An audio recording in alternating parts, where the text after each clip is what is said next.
وخت حادثې هم راولي، وخت فیصلې هم کوي، خلک د زغم نه هم کار اخلي، حوصلې هم کوي. ګرانو کتونکو، څنګه چې تاسو ته پته ده چې الخیام نیوز دغه کوششي چې د خپل علاقې چې څومره مسلې نو په هغې په اړه خپل کتونکي خبر کړي. څنګه چې تاسو ته معلومه ده چې په ټوله نړۍ کې دغه د کرونا وبا راغلی ده. د دغې په اړه د ډېر محترم د چا چې د طب په شعبه کې د 100 کالو د 25 کالو تجربه ده، ډېر محترم ډاکټر ظاهر شاه صاحب سره ناست یو. د هغوی سره په دغه اړه خبره کوو. ډاکټر صاحب السلام علیکم. وعلیکم السلام. ډاکټر صاحب صحت هم ښه دی؟ الحمدلله. زمونږ کتونکو ته اول په لنډو ټکو کې ووایي چې کرونا دا څه شیز دی او د څه نه لګي؟ دا یو وایرس دی چې په ټوله نړۍ کې خور دی، لکه د چین نه دی سټارټ اخیستی دی او بیا امریکا او یورپ او ایټلی او پاکستان، ایران، په دې کې بس دغه وبا ده او موږ له پکار دي چې یاره دې کې موږ د دې روکتام وکړو.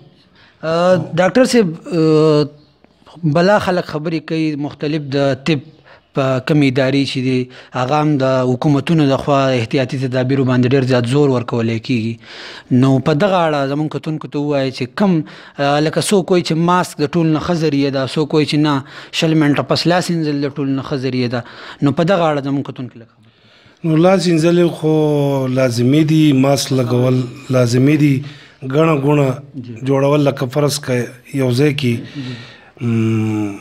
به دا ووایو چې یاره نایي دکان دی یا چېرته نور داسې بازارونه دي او په هغې کې دي چې دی نو جمګټه نه جوړوي، ولې چې دا یو نه بل ته ډېر زر لګي، بالکل د ټچ سره لګي.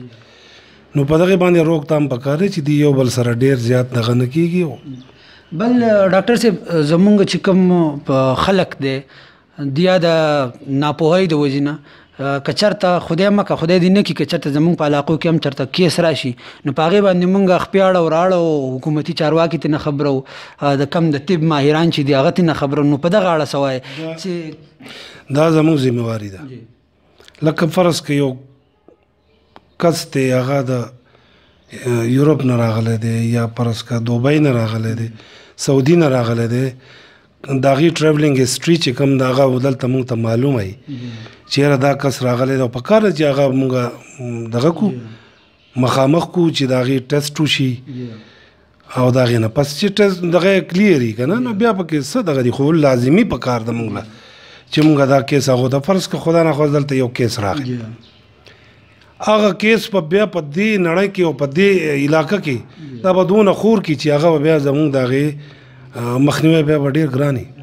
په کار دا ده چې کم کیس راشي د بار ملک نه دغه نه راشي او د هغې دغه وشي کم چې متعلقه زموږ سنټرز دي هغې ته ولېږلی شي چې هلته صفایي وشي، ټسټ میسټري وشي چې یاره دا مسله پکې شته یا نشته، او خدا نخواسته پکې نو بیا به موږ ته ډېر غټې مسلې جوړې شي.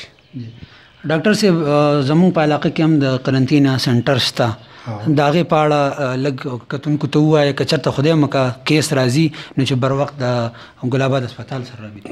ګل آباد هسپتال دی، پول څوکۍ ده او بیا د هغې دپاره چې دی نو وارډ یونیورسټۍ ده یو پي ایس، په هغې کې دې دپاره ښه انتظام شوی دی. او بل به دا ووایي چې تاڼه کې هم دی او پول څوکۍ هم ده او دغه ګل آباد دغه هم دی.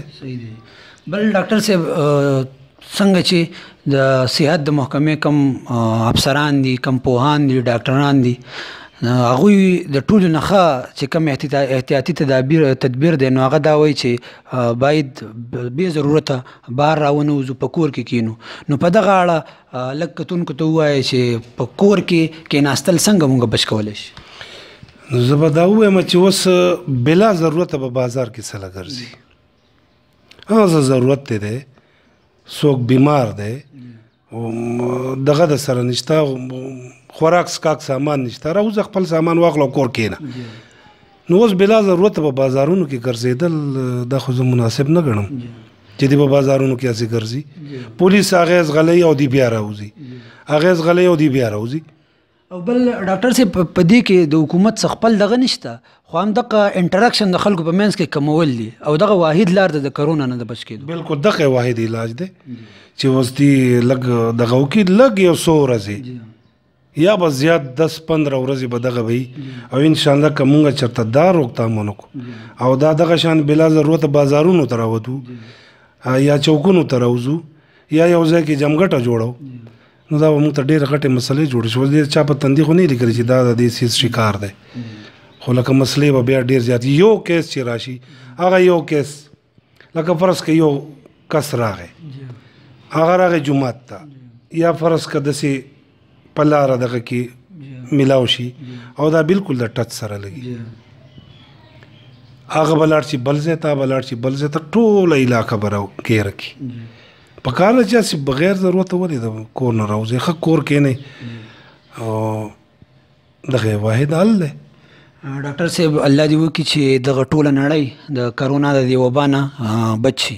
ستاسو سره به بیا بیا کینو په دغه نه یوازې په دې مسله بلکې لږ احتیاط وکړئ لږ په کور کې کښېنئ نو انشاءالله یې سپم دی او مونږ الحمدلله مسلمانان یو مونږ به الله پاک د دې څیزونو نه بچ کوي. ستاسو ډېره مهرباني. مننه.